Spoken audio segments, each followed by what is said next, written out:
از تاریخ زیاد میگیم و میشنویم و تاریخ میخونیم و تاریخ میبینیم و اینا، ولی دقیقاً میدونیم تاریخ یعنی چی؟ میدونیم تاریخ از کجا شروع میشه؟ عصر یخبندان هم تاریخ، دایناسورها هم تو تاریخ بودن یا نه اونا پیشا تاریخ بودن؟ اگه اونا پیشا تاریخن، مرز کجاست؟ کجا رو میگیم ما قبل تاریخ؟ کجا رو میگیم تاریخ؟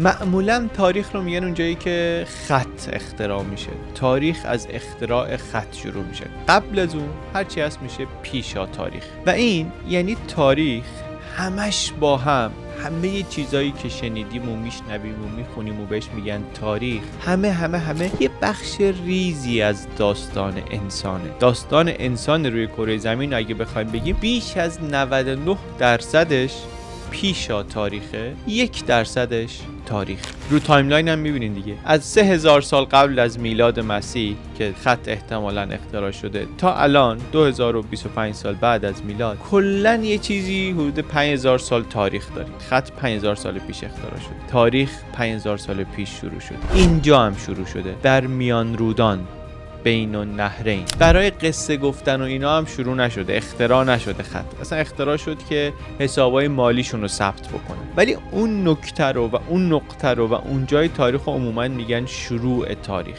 پیشا تاریخ از کی شروع میشه؟ از شروع پدید آمدن انسان روی زمین. این که حالا این نقطه رو دقیقاً بذاریم 2.5 میلیون سال قبل که ژن هومو پدیدار شده، شروع کردن ابزار استفاده کردن، یا اینکه اینو بذاریم 300,000 سال قبل که هومو ساپینس اومدن توی ابزار و رفتارشون با بقیه فرق کرده. اینا دیگه داستان اینه که اصلا ما کجا رو بگیریم انسان، کجا رو بگیریم پیشینیان انسان، یعنی شروع انسان رو بخوای کدوم نقطه بگیریم. ولی با هر کدوم از این تعریف های پذیرفته شده، اگر اول آمدن انسان روی زمین رو هر نقطه‌ای که بود فرض کنیم که شروع یک روز بلنده، یک روز 24 ساعت است که اون موقع شروع میشه و الان که ما توش هستیم، این سالایی که الان توش هستیم پایانشه دیگه. حالا امسال و پارسالش فرقی نمیکنه تو این مقیاس. این 24 ساعت کامل فرض کنیم تاریخ حضور انسان روی زمین رو، تاریخ همین اواخر شروع شده. یعنی اگه الان 12 شب باشه، تاریخ با هر معیاری بگیری بعد از 11:30 شب شروع شده، کمتر از 1 ساعت، کمتر از نیم ساعت پیش. این ساعت رو تو ذهن داشته باشین. حالا آخر ویدیو و تا آخر ویدیو بازم بهش برمیگردیم، ولی ایده اول که می‌خوایم باهاش بریم توی این ویدیو اینه که تاریخ نوک کوه یخ داستان ماست.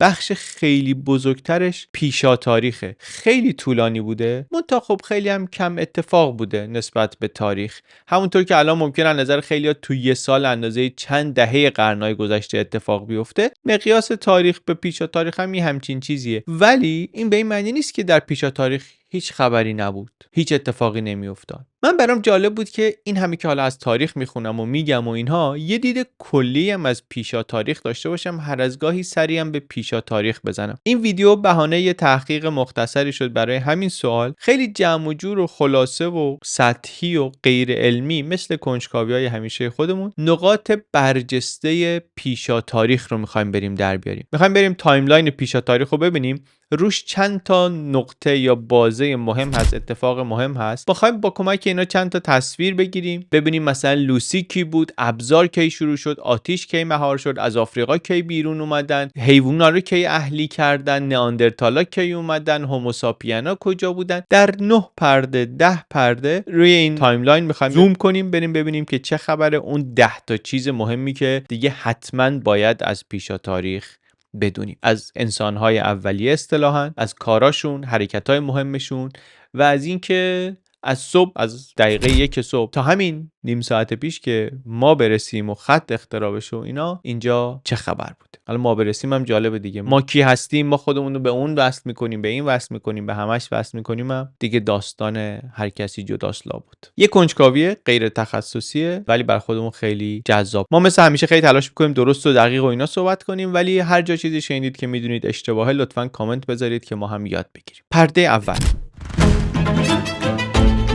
لوسی. اصلا از پیشا تاریخ نمیشه صحبت کرد و از لوسی صحبت نکرد. لوسی رو همه باید بشناسیم. لوسی زنی بوده در 3,200,000 سال پیش که 50 سال پیش استخوناش پیدا شد در اتیوپی امروز. اون موقعی هم که پیداش کردن داشتن آهنگ بیتلز گوش میکردن که توش میگفت لوسی، اسم اینم گذاشتن لوسی. پیدا که شد سوالهای جالبی دنبالش اومدن که این کی بوده، چطوری زندگی میکرده، تو سرش چی میگذشته، چطوری زنده میمونده و البته اینکه چطوری مرده. خیلی ساده و خیلی خلاصه، لوسی یک چیزی بین میمون و انسان، یعنی یه موجودیه که تازه داره شبیه انسان‌ها میشه ولی هنوز یه سری خصوصیات و ویژگی‌های میمون‌ها رو داره. همینم جالبش میکنه، مهمش میکنه، چون میتونه یه اسنپ شاتی نشونمون بده از اینکه اون وسط چطوری این تبدیل داشت اتفاق میافتاد، این فرگشت، این تحول داشت اتفاق میافتاد. ما با شامپانزه ها اجداد مشترکی داشتیم اینطوری که میگن. بعد یه جای 9 میلیون سال پیش مثلا در یه سری از اینا یک جهش ژنتیکی اتفاق میفته، در یه سریاشون نمیفته. اونایشون که جهش ژنتیکی اتفاق میفته میرن رو دو پا و بعد طبیعت هدایتشون میکنه توی یه مسیر متفاوتی و میان تا میشن اون چیزی که ما امروز هستیم. اونایی که نشدن، این جهش نشده توشون، اونا همین امروز هم شامپانزه هستن. لوسی یه جای اون وسطا گفته. در دنیای خیلی خطرناکی هم زندگی میکنه. دورشو همین گربه‌سانان دنداندار خیلی خطرناک و اینا گرفتن، فامیلای تمساح‌های خطرناک و اینا گرفتن و واقعا این تفلک دفاعی هم جلو اینا نداره. جثه ریزی داره لوسی، ابعادشو ببینید و احتمالاً اصلا شاید چون دفاعی هم نداشت رفته بود بالای درخت زندگی میکرد. دوباره یادآوری کنم داریم درباره یکی صحبت میکنیم که 3 میلیون سال پیش زندگی میکرده. حالا من دیگه 200,000 سالش رو رند کردم که بگم 3 میلیون سال، یعنی چند ده برابر طول تاریخ رو ازش زدم که جمله‌مو خلاصه بگم. و ما میدونیم کجا زندگی میکرده، تقریبا دورش میدونیم چه خبر بوده، دورش یه چیزایی میدونیم که چطوری زندگی میکرده و اینا خیلی کنجکاویای جالبیه. یکی ممکن براش سوال بیاد که چطوری میدونیم؟ اگه میخوایم این چیزها رو بدونیم، توی جواب دادن این سوالا باشیم، چی کاره باید بشیم؟ کارمون چی کاره باشیم کارمون میشه این چیزا؟ جوابش اینه که دیرین شناس باید باشیم. این کارا رو در دیرین شناسی انجام میدن. دیرین انسان شناسی. دیرین شناسی خودش شاخه ای از زیست شناسی و زمین شناسی و دقیقاً کارش همینه که بیاد از بقایای سنگ‌ها و گیاه‌ها و جانوران و انسان‌ها و اینا بفهمه که در دورانی که اونا داشتن زندگی میکردن چه خبر بوده. باستان شناسا چطوری هم میرن کاوش میکنن، مثلا ده چیزایی در میارن از گذشته داستان برای ما میگن، پازل های گذشته انسان رو میذارن کنار هم دیگه تصویر درست میکنن. اینا هم همین کارو میکنن، میرن کنار آبی، رودخونه، دریاچه، غاری، تیکه تیکه های پازل رو جمع میکنن که تصویر ما از داستان خودمون در پیشا تاریخ هم کامل تر بشه. اینجا هم مثلا آمدن وضعیت فیزیکی اسکلت لوسی رو بررسی کردن، ببینن که روی این اسکلته کجاست که مثلا میشه دید آثار شکستگی داره، یا بررسی شیمیایی میکنن چه ترکیباتی از مواد روی اینا هست و از روی این آیا میشه حدس زد که مثلا مسمومیتی داشته یا نداشته، آتش سوزی اتفاق افتاده یا نه، غذا چی خورده چی نخورده، میشه حدسایی زد یا نمیشه زد. اینطوری اون چیزی که در دست یکی مثل من یه سری استخونه، اینا باهاش کلی سوال جواب میدن درباره زندگی کسی میلیون ها سال پیش. میگن حدس میزنیم که لوسی روی دو پا راه میرفته. از فرم دندوناش حدس میزنیم که این سعی میکرده که گیاه و اینا هرچی گیرش میاد بخوره که زنده بمونه، که انرژی بگیره، که روزها در کنار بقیه مثلا بتونه بدوه. در علفزارها بوده، به بزرگتراش نگاه میکرده، مهارت‌های زندگی رو یاد میگرفته. میدونیم تلاش میکرده احتمالاً با این ابزارهایی که از اون موقع پیدا شده گوشت ببره یا استخون رو بشکنه که بتونه مغزش رو بخوره. لوسی رو نگاه میکنم میگه انگشتاش بلند، لگنش باریکه نسبتاً و همه اینا یه حرفایی میزنه به ما. انگشت بلندش میگه که احتمالاً هنوز میتونسته از درخت بالا بره، کامل انسان از درخت پایین نیومده بوده. از اون طرف این لگنش که جمعه و رونش و اینا نشون میده که روی دو پا راه میرفته، یعنی پس از درخت پایینم اومده بوده ولی نه کامل که دیگه نره بالای درخت. بعد همین استخون لگن رو نگاه میکنن، خیلی نتیجه مهم ازش میگیرن. درباره اجتماعی شدن بشر ازش نتیجه میگیرن، از اندازه استخون لگنش. میگن چون روی دو پا راه میرفته از لگن میمونهای قبلی باریکتر بوده. لگن باریکتر یعنی زایمان سخت‌تر. زایمان سخت یعنی زایمان کمک لازم داره. یعنی دورش باید یه جامعه‌ای درست بشه که ازش حمایت کنن و کمکش کنن که بچهش رو به دنیا بیاره.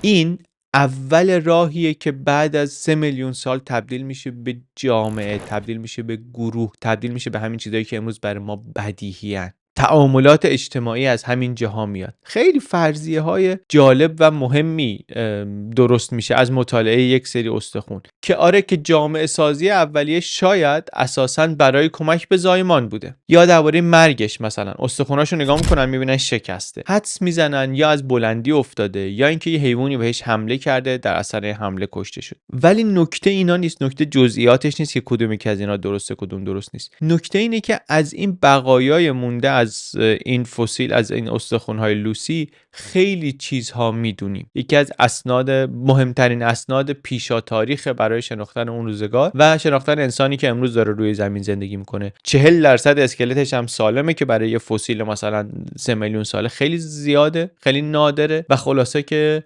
لوسی اسمیه که باید به نظرم حتما بشناسیم، بدونیم مال بیش از 3 میلیون سال پیشه، کجا پیدا شده و خلاصه این چیزهای مهمی که ازش فهمیدیم و در اومده. بریم سراغ نکته دوم. حالا چند صد هزار سال بعد از لوسی بیایم جلوتر، برسیم به یک جهش خیلی بزرگ دیگه، جایی که انسان ماهر، انسان زبردست، یا به قول بعضیا انسان هابیلی خودشون نشون میده. هومو هابیلیس، یک گونه ای از انسان تبارها 1.5 تا 2 میلیون سال پیش روی کره زمین زندگی میکردن و اینا مهمن به خاطر اینکه شکی نیست که اینا تونستن ابزار بسازن، کاری که ما تا همین امروز هم داریم انجامش میدیم و هنوزم ازش هیجان زده میشیم. یعنی هوش مصنوعی جدیدی اومده این کارو میکنه، دوربین جدید اومده اون کارو میکنه، ماشین جدید اینطوری میره. اینا همه ادامه همونه. داستان وقتی شروع شد که اینا تونستن با سنگ برای خودشون وسایلی بسازن که کمکشون کنه که کاراشون رو بکنن، مثلا غذا راحت‌تر بخورن، غذا بهتر بخورن، غذا بیشتر بخورن. خیلی خیلی خیلی بعد در چیزها و کارهای دیگه. یه دفعه دیگه من این حرف استیو جابز رو گفتم، میگفت انسان ته تهش موجود ابزارسازه. هرچه ابزاره رو بتونی ارزون تر کنی، دست آدمای بیشتری برسونی، ابزار بهتری بدی، جلوتر میره. تفاوت ما با بقیه این بوده که ما ابزار تونستیم بسازیم و بهتر بسازیم.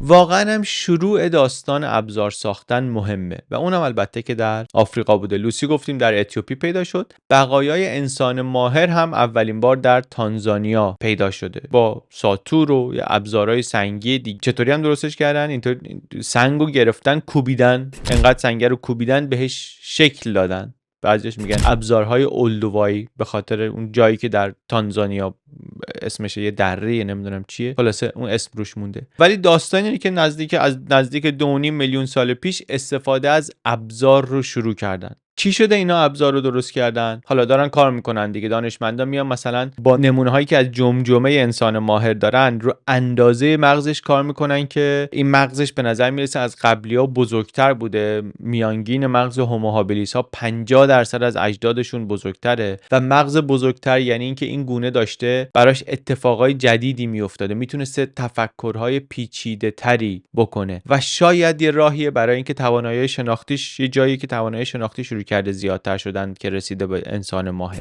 و نهایتا تونسته ابزار بسازه، مثلا باهاش شکار بکنه، ابزار بسازه باهاش پوست جانورا رو بکنه، کیفیت زندگیشو خلاصه ببره بالا. حالا دندوناشو نگاه کنی میفهمی بزرگوار دندونی نداشته که مثلا چیز سفتی بخواد بخوره. مثل لوسی اینم هر چی پیدا میکرده میخورده، هر چی اینا پیدا میکردن میخوردن که بتونن زنده بمونن، ولی داشتن ابزاری درست میکردن که با این ابزاره بتونن بیش از، میگن طرف اندازه هیکلت صحبت کن، این داشته کاری کرده که بتونه بیش از اندازه هیکلش صحبت کنه، بیش از اندازه هیکلش غذا گیرش بیاد. ولی با اون جسد بین این شکارچی‌ها شانسی برای موفقیت نداشته، نه اینکه از خودش دفاع بکنه، نه اینکه غذایی گیرش بیاد. ولی وقتی ابزار درست میکنه میتونه غذایی به خودش برسونه. چطوری؟ میگم دیگه جثه‌ای چیزی که نداره. اینا لاشه خورن، لاشه خاری میکنن. شیره میره شکار، خوشگوشت و اینا رو میخوره، تموم میشه. سیر و پر که از سر سفره پا میشه، اینا با 1 متر خورده قد و مثلا 40 کیلو وزن و اینا میرن سر وقت لاشه یه تیکه گوشتی که به استخون چسبیده، یه مغز استخون، یه چیزی در بیارن بخورن.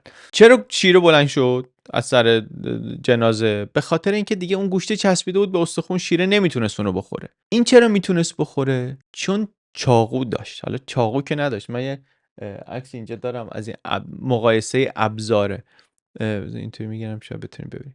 اینجا میگم این مقایسه ابزاریه که اونا داشتن با ابزاری که مثلا ما برای همون کار ما درست کردیم، که مثلا چقدر پیشرفت کردیم و قصه نباشیم.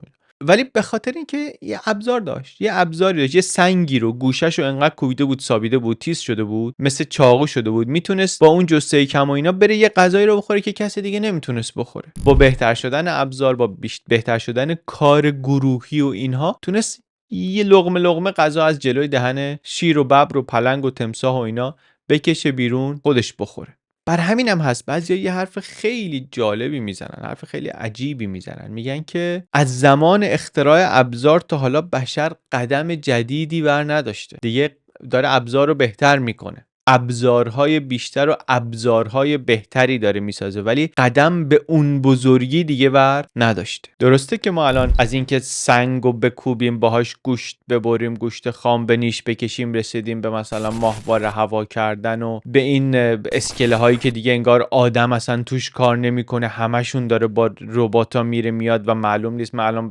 ویدیو رو ضبط میکنم تا چند ماه دیگه که این ویدیو بیاد بیرون شما ببینین، معلوم نیست چه ربات جدیدی اومده، چه کار جدیدی داره میکنه. اینا درسته، ولی از یه نگاه خیلی خیلی کلی همون کارو داره میکنه. تا امروز چیزی که ما فهمیدیم اینی که برای اینکه کاری رو راحت تر انجام بدیم باید ابزار درست کنیم، ابزارهای بهتر درست میکنیم. دیگه قشنگتر از استنلی کوبریک کسی نتونسته به نظرم این حرف رو بزنه. خلاصه و موجز و واضح. یه جامپ کاتوری داره اول 2001 اودیسه فضایی، استخونه میره بالا، کات میخوره به آینده‌ای که سفینه فضایی داره در فضا مأموریتی انجام میده.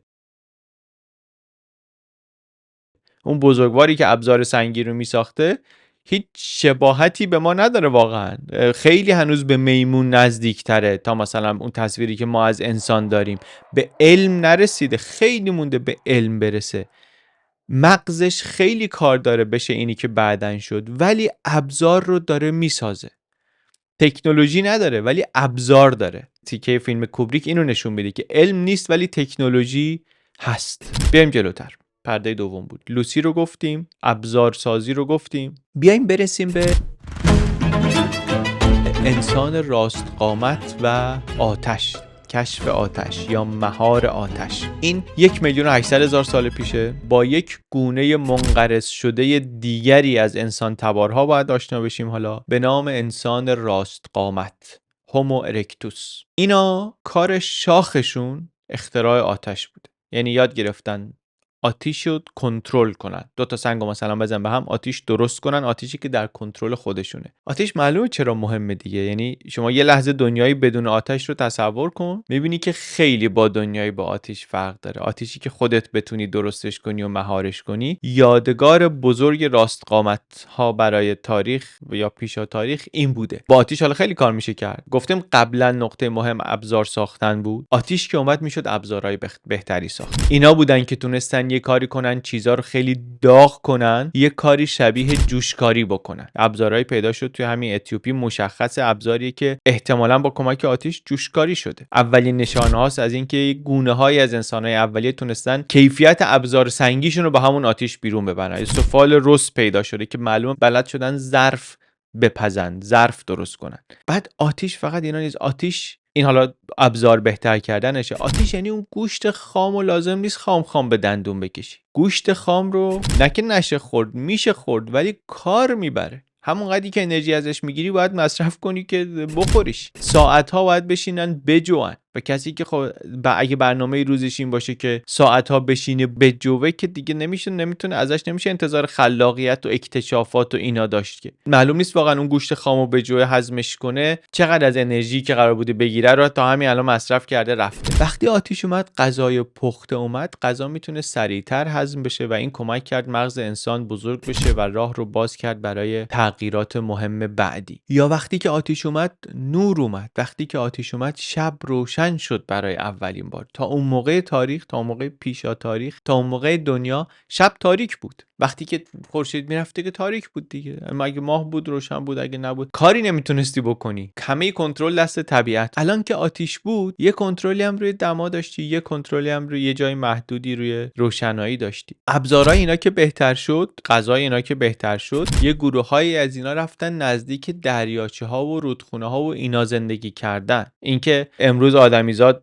خونه و آشپزخونه و دستشویی تمیز و اینا رو ول میکنه، میره چند شب کنار رود و رودخونه چادر میزنه زندگی میکنه، یه خوردم شاید یاد همون روزگاران گذشته و خاطر بازی در مقیاس میلیونی و میلیون سال و اینها توش باشه. و این راستقامتان البته کاری هم کردم، گفتم کار شاخشون اختراع آتش بود. اینا همون کسایی هم هستن که شروع کردن از آفریقا زدن بیرون. از اینا فسیل پیدا شده در چین امروز. شواهد اولین استفاده از آتش رو هم در چین پیدا کردن. غارهایی بوده که اینا توش زندگی میکردن، کوره هایی بوده که نشون میده اینا توش استفاده میکردن، آتش استفاده میکردن. در ویتنام بقایایی پیدا شده از اینا، در ترکیه پیدا شده، در کنیا، در اتیوپی، در اریتره، و دیدیم بعضی از اینا که گفتم توی آفریقاست، بعضیا خارج از آفریقاست. این ما رو میرسونه به پنجمین چیز مهمی که باید درباره پیشا تاریخ بدونیم. چهارمی یا پنجمی؟ چهارمی. و اون هم داستان بیرون زدن از آفریقاست. از راستقامتان فقط این الان یادمون باشه، حدود 700,000 سال پیش اینا آتش رو مهار کردن، آتشی که غذای پخته اضافه کرد به زندگی ما، برای گرما، برای محافظت از حیوانات وحشی، شبها رو روشن کرد و از نقطه‌های بسیار مهم تاریخ انسانه که اینجای تایملاین اتفاق افتاده، حدود 700,000 سال پیش. بریم تو بعدی. خدا حافظ آفریقا. اتفاق مهم بعدی مهاجرت هومو ارکتوس یا راستقامتان از آفریقا به اوراسیا، همین پهنه به هم پیوسته اروپا و آسیا منظورمونه دیگه. اتفاقی که افتاده و درباره‌اش شکی نداریم اینه که راستقامتان در بیرون از آفریقا هم دیده شدن و زندگی می‌کردن دیگه. در گرجستان و چین و اندونزی و ویتنام و خیلی جاهای مختلف دیده شدن و میدونیم که اینا همون گونه‌هایی بودن که قبلا در آفریقا بودن که تا اینجا آمدن. سر این توافق هست، ولی پرسش‌های بزرگ و بعضاً بی‌پاسخ همچنان هست که کی، از کجا، چرا. اینکه از آفریقا اومدن اینجا کافی نیست. از کجا اومدن دقیقاً، یعنی از چه مسیری، اینکه کی اومدن و اینکه چرا اومدن، موضوعایی که دورش گفتگوهای جالبی درست شده و هست. از جمله همین که اینا کی از آفریقا اومدن بیرون. مثلا همشون اونجا تکامل پیدا کردن بعد اومدن بیرون، یا نه اومدن بیرون هر کدوم در یک منطقه تکاملشون رو ادامه دادن. تو این توضیح دو خطی که من گفتم 6 تا تئوری هست که سعی میکنه این پراکندگی رو توضیح بده. نظریه خروج از آفریقا که مشهورترینشونه میگه که خروج از آفریقا 2 موج داشته احتمالاً. یکی راستقامتان بودن 2 میلیون سال پیش، یکی هم هوموساپینس ها بودن 100,000 سال پیش یا مثلا 70,000 سال پیش. شواهدی هست که نشون میده همه انسان های مدرن که خارج از آفریقا بودن و هستن، اینا از یه جمعیت کوچیکی منشأ گرفتن که 70,000 سال پیش از آفریقا آمدن بیرون. ولی بین این موج اول و موج دوم میبینیم فاصله خیلی زیاده. فاصلهشون از فاصله ما با هوموساپینس ها بیشتره. یعنی یه تعدادی از انسان‌های اولیه 2 میلیون سال پیش از آفریقا آمدن بیرون، آمدن آسیا و اروپا. بعد اینطوری بوده که 100,000 سال پیش هوموساپینس ها یا انسان‌های خردمند دوباره از آفریقا آمدن بیرون، رفتن به جاهای دیگه مهاجرت کردن. این یه تئوریه. تئوری‌های دیگه هم از تئوری چند منطقه‌ای هم هست که میگن راستقامتان در مناطق مختلفی مثل آفریقا و اروپا و آسیا جدا جدا تکامل پیدا کردن، همزمان داشتن تکامل رو تجربه میکردن. اینطوری نبوده که اونجا بشن بعد بیان از آفریقا بیان بیرون. یا بعضیا میگن یه مدل ترکیبیه، یا یه تئوری هست میگه یه حوایی وجود داشته 150,000 سال پیش در آفریقا، همه آدما از نسل اون زنن. خلاصه درباره همه اینها هنوز بحث هست. اگر که جذابه براتون خودتون میرین دنبال میکنین. برای ما مهم اینه که اینجا سوال هست. سوال مهم مثلا هست که چی شده که یه گروهی از گونه‌های اولیه انسان تصمیم گرفتن از اونجایی که زندگی میکنن برن یه جای جدید. اصلی ترین دلیل منابع، احتمالاً شرایط اقلیمی بالا پایین داشته، غذا گاهی سخت گیر می اومده، بزرگوار راست قامت را میافتاده ببینه کجا یه چیزی گیرش میاد بخوره، کاری که همچنان هم میکنه دیگه. حالا در مقیاس بزرگ آدم ما مهاجرت میکنن، خودمونم ممکنه تو خونه نشستیم مثلا دنبال غذا پا میشی میری سر یخچال، اونم یخچال نداشته دیگه، راه میافتاده بره دنبال غذا، یخچال نبوده میرفته، میره دیگه از آفریقا میزنه بیرون. حالا دنبال غذا بوده، یا دهن زیاد شده بوده، غذایی که اونجا بوده کم بوده، جمعیت هم زیاد بشه، اثرش مثل همون کم شدن غذاست دیگه، در نتیجه بریم دنبال غذا.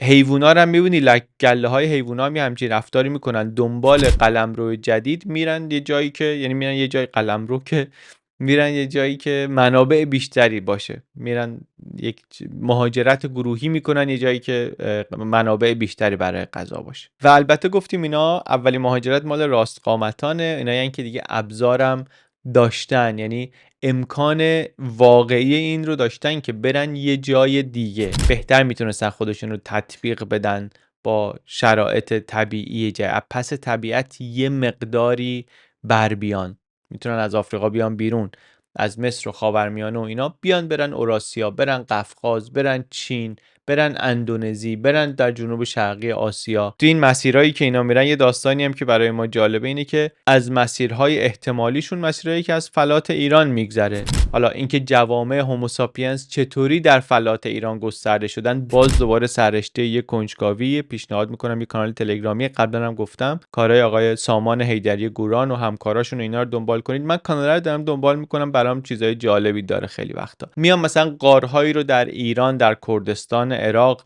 در منطقه زاگرس عموما بررسی میکنن، اونجا چیزایی از نئاندرتالا پیدا میکنن، هوموساپینز پیدا میکنن و اینا. خلاصه داستان درباره پیشا تاریخ داریم صحبت میکنیم، ولی داستان برای ما یه چیزای محلی و چیز شخصی هم داره و جالب میشه. پس تایملاین رو ببینیم. اون دستاوردهای قبلی، این که اینا ابزار دارن، ابزار میتونن بسازن، اینکه آتیش رو تونستن مهار بکنن، اینا هومو ارکتوس رو آماده کرد که وقتی لازم دید بزنه از آفریقا بیاد بیرون، بره خودش تا برسونه به گرجستان.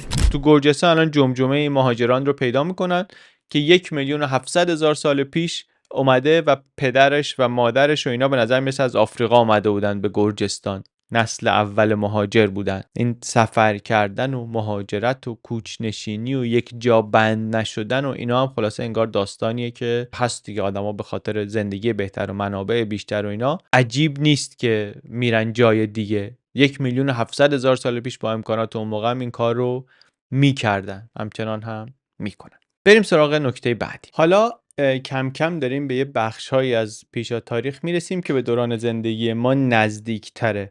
از جمله چیزی که اسمشو زیاد شنیدیم ولی دقیق شاید ندونیم که کارتونه یا داستانه یا واقعی یا چیه، و اگه واقعی دقیقاً کی بوده.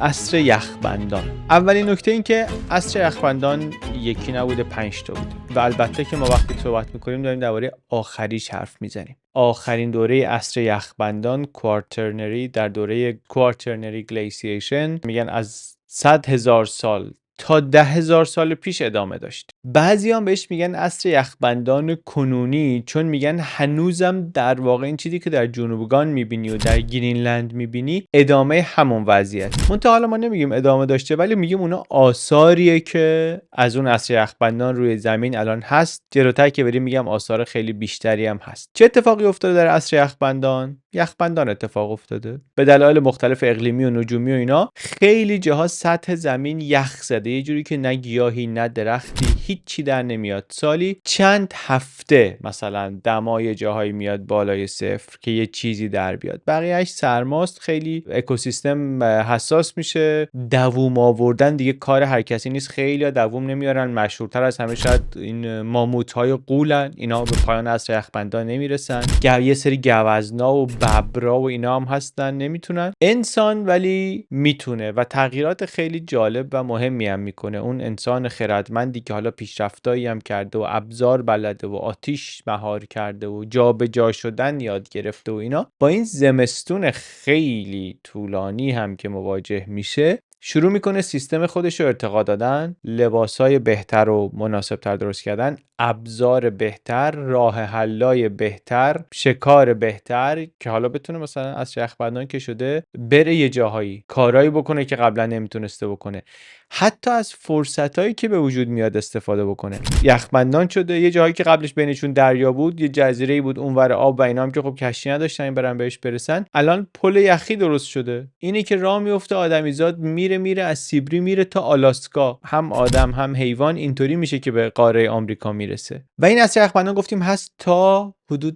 10,000 سال پیش. زمین شروع میکنه به گرم شدن، یخچال‌های طبیعی آب شدن، خیلی هاشون آب شدن، بعضیاشون هنوز هست که مثلا میریم میبینیم و اینا، ولی اینا هم یادگار عصر یخبندانه. همونطور که خیلی از دره‌ها، خیلی از فیوردها و آب دره‌ها، خیلی از دریاچه‌های امروز روی زمین، اینا در هزارهای آخر آیس ایج درست شدن. اصلا دنیای مثلا 20,000 سال پیش، زمین، کره زمین 20,000 سال پیش اگه بخوایم سعی کنیم تصور کنیم، آب دریا 120 متر از اینی که الان هست پایین‌تر بوده، که خب معنی اینه که مدیترانه خیلی کوچیک بوده، خیلی کوچیک‌تر بوده. سیسیلی و قبرس و اینا که الان جزیره‌ن، اون موقع احتمالاً جزیره نبودن، وصل بودن به خشکی. خیلی از جاهایی که مناطق ساحلی بود و اون موقع اینا توش میرفتن نزدیک آب زندگی میکردن، اینا الان دیگه زیر آبه. یه جایی مثل خلیج فارس احتمالاً اصلا خشک بوده، 8,000 سال پیش میگن آبگیری شده که دیگه عصر یخبندان تموم شده بوده. بوسفور، تنگه بوسفور احتمالاً خشک بوده، در نتیجه دریای سیاه اصلا به مدیترانه وصل نمیشده. دریای سیاه دریاچه بوده. 7600 سال پیشه که بوسفور آبگیری میشه، آب دریای سیاه شور میشه در سیلابی که میگن شاید یکی از منابع برای داستان نوح و کشتی نوح و اینا هم همون سیله باشه، چند هزار سال بعد از پایان عصر یخبندان. و بعد که عصر یخبندان تموم میشه، یخها آب میشن، تمدن شروع میشه اصطلاحاً. دیگه بشینیم به دنیای یک جانشینی میریم کم کم. تا قبلش راه میرفتن همش، یه زمانی دیگه نشستن و بعد کم کم تاریخ شروع میشه. این تصویری که ما از ابتدای تاریخ داریم رو نگاه کنیم، ببینیم آدما کجان، کجا مستقرن وقتی نشستن. معلومه همش تحت تأثیر منابع آبیه که بعد از این عصر یخبندان درست شده یا مسیر پیدا کرده. حالا جلوتر به خود آبم میرسیم و درباره‌اش صحبت می‌کنیم. ولی چیزی که بدونیم اینه که از آخرین عصر یخبندان آثار روی زمین هست، در جنوبگان هست، دریاچه‌های روی زمین هست، مسیر رودخانه‌های بزرگ و مشخصات اینها هست. همه اینا توی عصر یخبندان اتفاق افتاده. سطح آب دریاها و اقیانوس‌ها هم همینطور. یه چیز مهم بعدی که ما امروز داریم و مشخصه گونه ماست و سررشته‌ش رو بگیریم میرسیم به همین 40,000 سال پیش، هنره.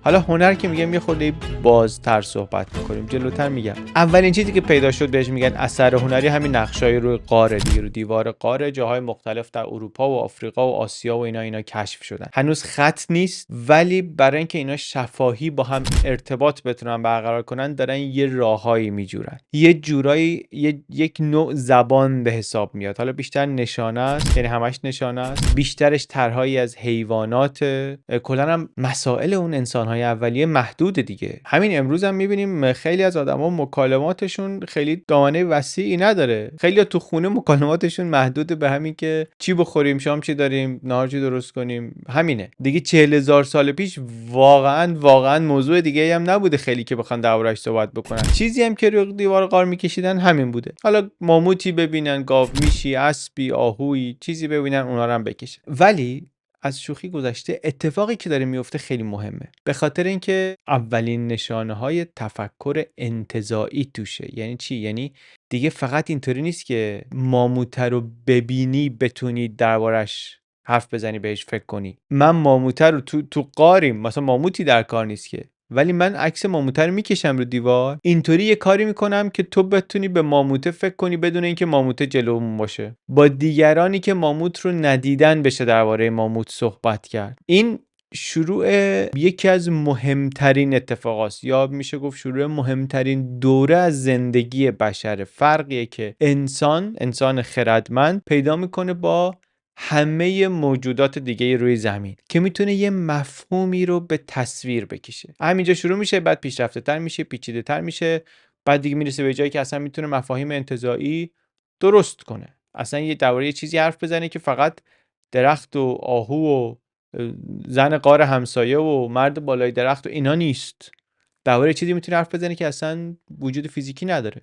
چه حالا فکر کنید به مفهوم عشق و آزادی و عدالت و اینا، چه فکر کنید به اقتصاد، چه فکر کنید به باورها، به ایده ها، به عقیده ها. یه کتابی چند ماه پیش توی پادکست تعریف کردیم، Why We Believe، چرا باور داریم. اون میگفتش که این که ما باور داریم، میتونیم اعتقاد داشته باشیم به یه چیزی، یعنی ما از انواع توانایی هامون و امکانات شناختیمون و تاریخچه‌مون و تجربیاتمون استفاده میکنیم، یه چیزی رو تخیل میکنیم، به یه چیزی فکر میکنیم که جلومون نیست و انقدر به این تخیله، انقدر روش سرمایه گذاری میکنیم که احساسش میکنیم. چیزی رو که احساس نمیشه تقریبا احساسش میکنیم. عمیق توش سرمایه گذاری کردیم، هستیم واقعا توش، برامون مهمه، به واقعیتی تبدیل میشه برای ما. کاری که با اعتقادات دینی میکنیم، با عشق میکنیم، با اقتصاد میکنیم. میگفت این که ما اینی هستیم که هستیم، بخش زیادیش برمیگرده به همین باورهای ما و به توانایی ما برای باوری داشتن. اینکه زندگی اونو وابسته میکنیم به چیزایی که واقعیت فیزیکی ندارن. نشانه های این داستان در پیشا تاریخه، نه توی تاریخ که بریم عقب ببینیم اسلام از کجا شروع شد، دین نمیدونم زرتشتی از کجاش، اینا نیست. نشانهاش در پیشا تاریخه. اون آقای نویسنده اون کتاب مثلا نخستی شناس بود، انسان شناس زیستی بود، از اون دنیا اومده بود. خیلی کتاب جالب بود، حرفای جالبی میزد. این نقش های توی غار هم خیلیاشون با باورهای بشر در ارتباط بودن. اصلا میگن شاید نقطه آغاز تفکرات مذهبی همینجا باشه. اینکه حیوانای برای بعضیا مقدسن توی فرهنگایی شاید از همینجا میاد. شاید از تو غارا خودشو نشون میده. میرن یه جایی که غارایی که رسیدن بهش سخت و اینا، تصویر حیوانی رو میکشن. شاید برای اینکه مثلا بتونن تسخیرش کنن. شاید یه جوری تجربه فراتبیعیه براشون، شاید یه جادو جنبلیه براشون. به هر حال هر چی که هست، قدم‌های اولیه شکل گرفتن باور و هنر اینجاست. و یه معنی خیلی قشنگ دیگه هم این داره که به نظرم حیف نگم. نقاشی توی هنرهای جایگاه ویژه‌ای داره و شاید اینم از اینجا میاد که نقاشی فرمش ذاتاً ماندگاره. یعنی چی که ما نقاشی داریم از غار مال چند 10,000 سال پیش، خود نقاشیه رو داریم، خود نقاشیه رو میتونیم ببینیم، ذاتشه که مونده، خودش مونده، چون تو ذاتش مونده. ماندگاری در ذاتشه. موسیقی ماندگاری در ذاتش نیست، یه راهی پیدا میکنیم که ماندگارش کنیم. هنرهای نمایشی رو خیلی وقت نیست که ما میتونیم ضبط کنیم که ماندگارش کنیم. حتی ادبیات، لیترچر، بعد از اینکه خط به وجود آمد تونست ثبت بشه. ولی نقاشی و البته هنرهای تجسمی، اینا خودشون از همون دوران باقی موندنی بودن، برای همین خودشون موندن و به ما رسیدن. خود همون نقشه و مجسمه و کوزه و کاسه رو میتونیم ببینیم. من تازه دارم اهمیت اینو میفهمم راستش. من تو موزه ها از اینایی بودم همیشه که از این بخشای کاسه بشقابا سری رد میشدم برسم به چیزایی که ازش سر در میارم. کم کم میخوام مکسم و اونجاها بیشتر کنم که دقیق تر ببینم، چون فکر میکنم شگفت انگیزه که میتونیم ببینیم که یکی چند هزار سال پیش با دست خودش و با ابزار اون روزگار چی درست کرده. با خاک رس، با زغال چوبی که داشته، با اکسید آهن، با همون رنگدانه های طبیعی و با همون تکنیک های اولیه و ساده‌ای که برای نقاشی داشته و با بهترین مهارتی که میتونست جمع کنه. اینم یه بخش مهمی از پیشا تاریخه که مربوط میشه به قبل از زبان، ولی ازش نشانه های انسانی مونده و میدونیم همین نقش های روی غار اولین گام ها بودن برای ایجاد فرهنگ و زبان. مورد بعدی که دربارش صحبت میکنیم زبانه. همزمان با اون نقش هایی که در غارها دیده میشن، قبل از اینکه خط بین انسان ها رواج پیدا کنه، نشانه هایی میبینیم کم کم از این که در پیشا تاریخ زبان وجود داره. داریم درباره یه چیزی بین 100 تا 50,000 سال پیش صحبت میکنیم و میگیم که احتمالاً اون موقع هاست که که انسان اصلا توانایی حرف زدن پیدا میکنه. یعنی میتونه یه صداهای متنوعی از این حنجره در بیاره بیرون و با این صداها یه چیزای مختلفی رو بین همدیگه رد و بدل بکنه. چون پیدایش زبان نتیجه تغییراتی در هم مغز، هم در حنجره. چرا حالا درست شده؟ اون امکانشه، اینکه مغز ما و حنجره ما میتونسته زبان رو دیگه به حدی رسیده بوده که میتونسته زبان داشته باشه، امکانشو داره. چرا ولی به وجود اومده؟ احتمالاً به خاطر یه نیازی. احتمالاً زندگی ما رو خیلی بهتر میکرده. مثلا شاید اینطوریه که من می‌خواستم برم کوه شکار آهو، بعد میرفتم کوه میدیدم پشت این کوه آهو نیست، برمیگشتم. بعد شما هم که توی همون گروه من بودی، تو تیم ما بودی، شما هم داشتی میرفتی اونجا. بعد من بعد یه طوری به شما میگفتم که اونجا نرو کوه شکار آهو، چون که نیست آهو پشت اون کوه. برای این احتیاج به چی بوده؟ احتیاج به زبان بوده. یک نیاز حیاتی رو داره برطرف میکنه. میتونیم با زبان داستان رو برای هم دیگه تعریف بکنیم. یک ابزاری میشه در دسته ما، در گروه ما، که بتونیم باهاش بیشتر شکار کنیم، بتونیم باهاش همکاری کنیم، بریم یه چیز خیلی گنده تر از خودمون رو بگیریم که گوشتشو بخوریم. چون این ابزار رو داریم، بیشتر میتونیم زنده بمونیم. جون بچه‌های بیشتری رو میتونیم نگه داریم. بقامون رو میتونیم با دوامتر بکنیم. بشر یاد میگیره که با ابزاری، اینم یه ابزاره به اسم زبان، میتونه تکنیکی رو یاد بده به آدم‌های دیگه‌ای که دوست داره بهشون یاد بده و زندگیشو بهتر کنه. یه چیزی رو براشون توضیح بده که این ابزارا رو چطوری اونا هم بسازن، چطوری بهترش کنن، داستان تعریف، یا برای اینکه بعد از مرگ یک نفر چیکار کنیم، برای اون جامعه چه اتفاقی میفته. اینا همه نیازاییه که زبان میتونه به مرور کمک کنه که اینها تأمین بشن. نیازهای ارتباطی، سازماندهی اجتماعی، انتقال دانش بین نسل‌ها. به خط هنوز نرسیدیم ما، یعنی هنوز کسی نیست که داستان زندگی خودش رو یا داستان‌های گذشته رو نوشته باشه، ولی میدونیم که به مرور ذهن این قابلیت انتزاعیش داره تکامل پیدا میکنه، هوشش داره شکل میگیره، شناختش داره ذره ذره ساخته میشه و سرعت خلاقیت هم میره بالا. تقریباً 50,000 سال پیشه که این قابلیت ها همه کنار هم میرسه به اینجایی که هنرها و ابزارها و نمادها و اینا دیگه شروع میکنن به سرعت پیشرفت کردن. چطوریه که الان میگن هوش مصنوعی که داره میاد 2024 2025 سالاییه که چشمانداز اینه که این خلاقیت، احتمالاً خلاقیت انسانی یهو میترکه، رشد انفجاری میکنه. تکنولوژی چاپ چطوریه که وقتی اومد اروپای دنیای فکر و اندیشه یهو چند تا قدم فیلی برداشت به جلو. اختراع زبان هم از نظر تغییری که ایجاد میکنه تو همون لیگه، احتمالاً چند مرتبه مقیاسش حتی از اینها هم بزرگتر. یک نقطه عطف دیگه از نقاط عطف پیش تاریخ اهلی کردن حیواناته که حدود 10,000 سال پیش شروع شده و البته تا امروز هم ادامه داره. چیه داستان؟ به جای بشر متوجه میشه با توجه به منابع آبی که در جهان هست میتونه توی مناطق مناسبی کشاورزی کنه و دیگه یه جا بشینه، یک جا نشین بشه. دیگه لازم نیست که شکار کنه، از اینجا بره اونجا، از اونجا بره اینجا میتونه جا بشینه، چیزی به کار اون در بیاد، همونو بخوره. این خب انقلابیه، انقلاب کشاورزیه، یک تغییر بزرگ در سبک زندگی. بعد از صدها هزار سال که اینا نمیشستن یه جایی میرفتن جای دیگه، تو راه هر چی گیرشون میومد میخوردن، یاد گرفتن که یه جا بمونن و این مسیری که بعدش رفت به جامعه درست کردن و شهرنشینی و پیشرفت‌ها و اختراعات و همه چی. و بعضی‌ها هستن که میگن اصلا یک جا نشستن هنوز ما عادت نکردیم بهش و بدن ما برای این داستان تکامل پیدا نکرده و خیلی داستانایی که داریم، از دیگه واردش نمیشم، ولی میگن که خیلی از مشکلاتی که داریم در بدن به خاطر اینه که این یک جانشینی برای ما خیلی مناسب هم شاید نبوده، شاید مسیر درستی هم نبوده. وارد اون قصه نمیخوام بشم، ولی از جمله چیزایی که تو این زندگی تازه سر و کلش پیدا شد حیوان بود. حیوان که همیشه بود، ولی اینکه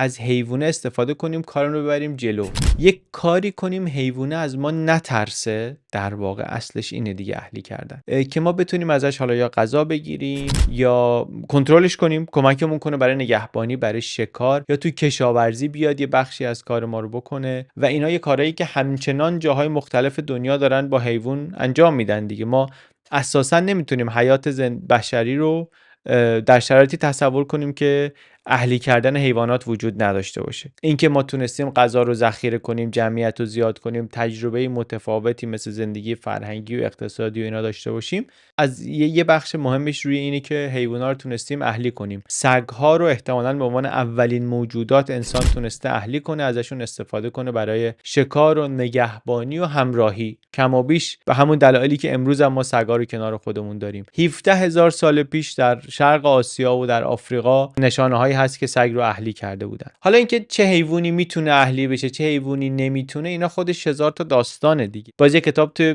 پادکست داشتیم، بقای دوستانه ترین، که توش یه حرف خلاف آمده عادتی میزد. میگفتش که اینطوری نیست که فقط survival of the fittest، بقای اونی که از همه فیت تره، متناسب تره، قوی تره، فقط به معنی نیست که قوی تره، به این معنی هم هست که دوستانه تره، فرندلی تره. کتاب خیلی حرفش جالب بود. میگفتش که گرگا هم اونایشون که کمتر از آدما میترسیدن و اومدن نزدیکتر شدن به آدما و غذای بیشتری گیرشون اومد، بقا پیدا کردن، دوستانه تر شدن، اوناشون بقا پیدا کردن. خلاص اونم جالبه، بریم ببینید کتاب، اپیزود رو گوش بدین اگر که موضوع براتون جالبه. یا مثلا حیوانی که میخواست اهلی بشه باید مشخصاتی میداشت. مثلا باید میتونست در شرایط گرفتار، محصور، تولید مثل کنه. تولید مثل به وقت گرفتاری.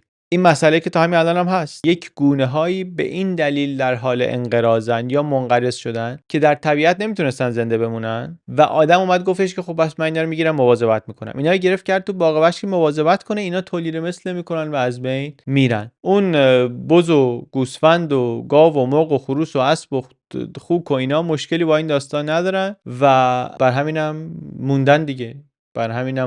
همه اینا هم چیزایی که گفتم اینا این که اهلی شدن دیگه. مرغ مثلا احتمالاً مثلا 8000 سال پیش در هند و جنوب شرقی آسیا اهلی شده، خر همون 7000 سال پیش، اسب 6000 سال پیش و اینطوری استفاده شده ازشون برای کار و برای غذا و جابجایی و انقلابی اصلا در تجارت درست کردن و اینا که حالا داستان دیگریه. ولی اهلی شدن حیوانات اینم از نقاط عطف بسیار مهمه که در پیشا تاریخ اتفاق میفته. آخرین پرده ای که میخوایم از پیشا تاریخ ببینیم آبه. آخرین داستانی که میخوایم بهش اشاره کنیم. البته توی عصر یخبندان و در یک جانشینی اینا یه ریزی به آب، گذر ریزی بهش زدیم، ولی جدا هم ازش صحبت کنیم به خاطر اینکه یادمون باشه آب همیشه یک مسئله مهمی بوده برای بقا. یعنی شکار و گیاهای خوراکی و انواع غذاهایی که بشر میخورده و اینا در شرایط مختلف با روش‌های مختلف به دست می اومده. آب ولی جایگزین نداره. آب یک ماده خاصی بوده برای ادامه حیات، هم برای حیات خود بشر، هم حیات بقیه حیوانات و گیاها و اینا، و یعنی قبل از هر مسئله‌ای و بیشتر از هر مسئله‌ای اهمیت فیزیولوژیک داره آب. فقط هم برای انسان نه دیگه، برای حیوانات همه آبزیان نزدیک آب باید باشن، توی آب باید باشن و این یعنی که آدمی که دم آبه امکانش برای غذا پیدا کردن بیشتره. آب چیز مقدسیه، نه فقط در ادیان جدیدتر مثل یهودیت و مسیحیت و بعدن اسلام و اینا، دینای قدیمیتر باورهای باستانی هم برای آب خیلی احترام و تقدس قائلن. آب در باور انسان‌ها چیز خاصی بوده، هم برای آشامیدن، هم برای کشاورزی. اصلا یک جانشینی بدون اینکه شما به آب دسترسی داشته باشید ممکن نیست. ممکنه که آب از بارون بیاد یا از رودخونه بیاد یا زمین‌های حاصلخیز کنار رودخونه باشه، چشمه باشه، دریاچه باشه، ولی تمدن‌های بزرگ همه کنار رودها درست شدن. داستان سند رو میدونیم، داستان میان رودان رو میدونیم، داستان نیل رو میدونیم و تازه اینا قبل از اینه که آب تبدیل بشه به راه ارتباطی و جای گسترش تجارت و از اینجا بریم اونجا و فرهنگی بره و اینا، همش مال قبل از اینو داریم صحبت میکنیم درباره اهمیت آب. در 9 پرده داستان پیشا تاریخ رو دیدیم. گفتم اگر که شروع پیشا تاریخ رو بگیریم 2.5 میلیون سال پیش که ژن هومو پدیدار شده روی زمین، لوسی احتمالاً دور و بر ساعت 30 دقیقه بامداد از درخت افتاده، یعنی همون اوایل روز. 36 دقیقه بامداد انسان اولیه یه سری ابزار درست کرده، 2 تا سنگ انقدر سابیده به هم که یکیش تیزتر شده، اینطوری در شکار و دریدن حیوانات خیلی جلو افتادن. اوضاع غذا خیلی بهتر شد وقتی حدود ساعت 6:43 صبح آتیش کشف شد. از 8 تا 10 صبح گونه‌های انسانی پیشرفته تری اومدن که ابزارهای پیچیده تر می ساختن.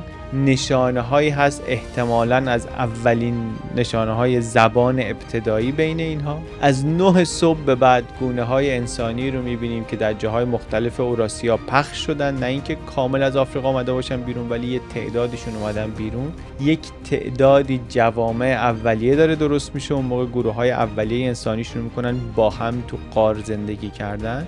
یه سری ابزار شکار پیشرفته تر انگار دارن، جوامع کوچیک‌تر دارن. و هوموساپین ها کی از آفریقا میان بیرون؟ همین ساعت 11 شب، یه ساعت پیش.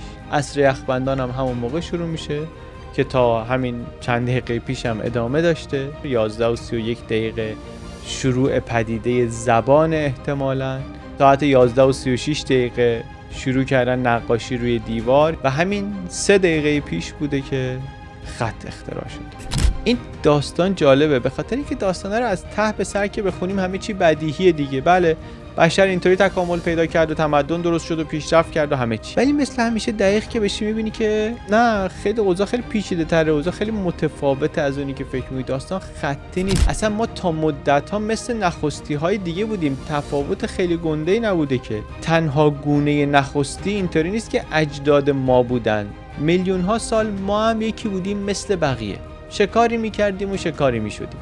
بیشتر طبیعت بوده که ما رو کنترل میکرده تا ما طبیعت رو کنترل کنیم. حتی تا 200 تا 300 هزار سال بعد از اولین هوموساپین ها ابزار خیلی ساده بودن، خیلی مثلا از ابزارهای نئاندرتالا بهتر نبودن. از 60,000 سال پیشه که تکنولوژی پیشرفته تر میشه. از همون موقع هم هست که سرکله نقاشی و هنر و تخیل و اینا پیدا میشه و این که حالا ما چنین از بقیه جلو افتادیم نتیجه یک سری تحولی که در چند صد هزار سال آخر اتفاق افتاده در مغز ما، در فرهنگ ما، در جامعه های ما و هرچی هم جلوتر آمدیم با سرعت بیشتر تا جایی که رسیدیم امروز به نزدیک 8 میلیارد نفر پخش در سرتاسر زمین. تعدادمون خیلی بیشتر از وقتی که شکارچی گردآورنده بودیم. ارتباطمون با هم بسیار قوی تره و خطرمون هم برای هم و هم احتمالاً برای کل زمین خیلی بیشتر.